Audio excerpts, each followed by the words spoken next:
किसान भाइयों राम राम। आप इस वक्त जो तस्वीर देख रहे हैं वो राजस्थान से सटे हरियाणा के हिसार ज़िले के आदमपुर हलके यूँ कहें कि नगर निगम के सदलपुर गांव की है। और जहां नहर बिल्कुल पास से गुजर रही है, लेकिन पानी की किल्लत यूँ समझो कि फिर भी है। और इस पानी की किल्लत को मद्देनज़र रखते हुए किसान किस प्रकार से अपनी खेती को बढ़ावा दे, अपनी खेती लें, तो इसके लिए उन्होंने जो विधि अपनाई है वो राजस्थान की तर्ज पर हरियाणा में भी सेम फुहारा खेती की विधि अपनाई है। और किस प्रकार से एक मूंगफली के खेत में फुहारा की खेती से पानी दिया जा रहा है। और मूंगफली के जस्ट बाद कपास की खेती है दाई साइड में। और कपास की खेती में भी यूँ समझो कि इस बार अभी बारिश का समय है, लेकिन बारिश हुई नहीं है। कपास को भी फुहारा के माध्यम से पानी दिया जाएगा। पानी की किल्लत इस वक्त है। और नहर की अगर हम बात करें तो बिल्कुल आप जो तस्वीर देख रहे हैं, जो पेड़ पौधों की जो तस्वीर देख रहे हैं, ये नहर की किनारे पर है, यानी कि पट्टी पर, नहर की पट्टी जिसको हम बोल सकते हैं, नहर की पट्टी पर है। और पानी की किल्लत इस वक्त ऐसी किल्लत है कि पीने के पानी का भी भारी समस्या यहाँ है। और सीधा नुकसान किसान भाइयों का है, जो हर यूँ समझे कि हर हफ्ते नहर के अंदर पानी नहीं आ रहा। 2 हफ्ते 3 सप्ताह पानी रुक करके सिर्फ 1 सप्ताह पानी नहर में आता है।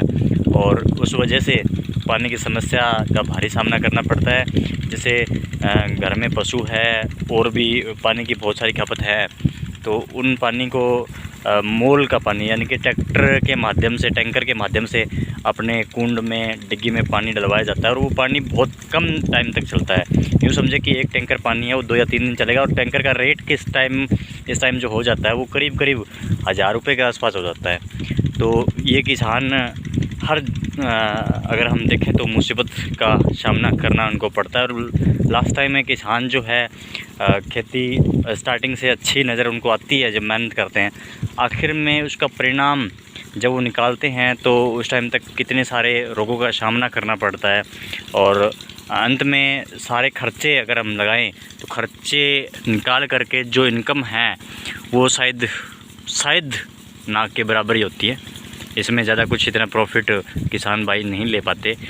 तो इसी वजह से आज लाखों करोड़ों किसान टेकरी बॉर्डर पर बैठे हैं और अब धरना प्रदर्शन लगभग 6 महीने से कर रहे हैं।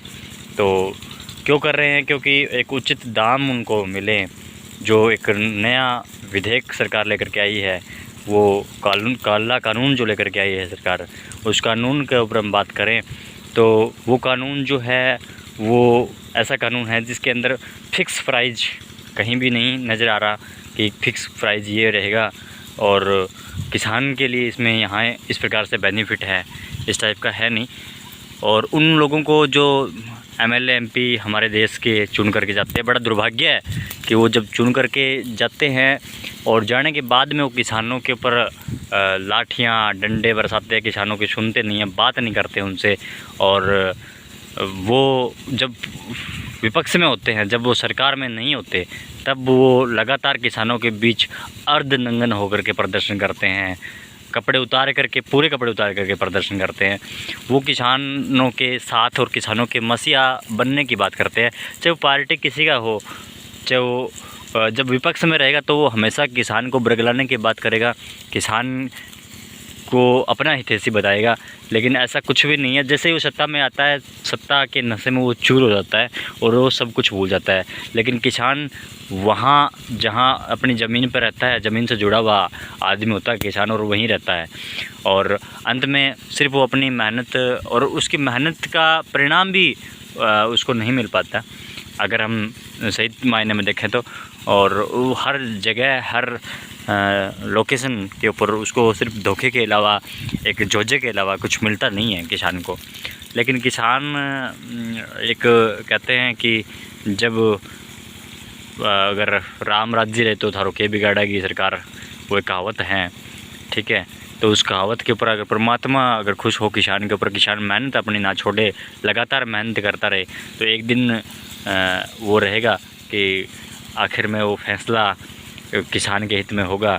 और ये चीज़ माननी पड़ेगी जो लोग सत्ता में बैठे हैं उनको, कि किसान, ये जो भारत है कृषि प्रधान देश हैं और इसमें किसानों के जो हित है वो सर्वोपरि है। इस न्यूज़ के साथ मैं आपका छोटा भाई CR पूनिया, सदलपुर।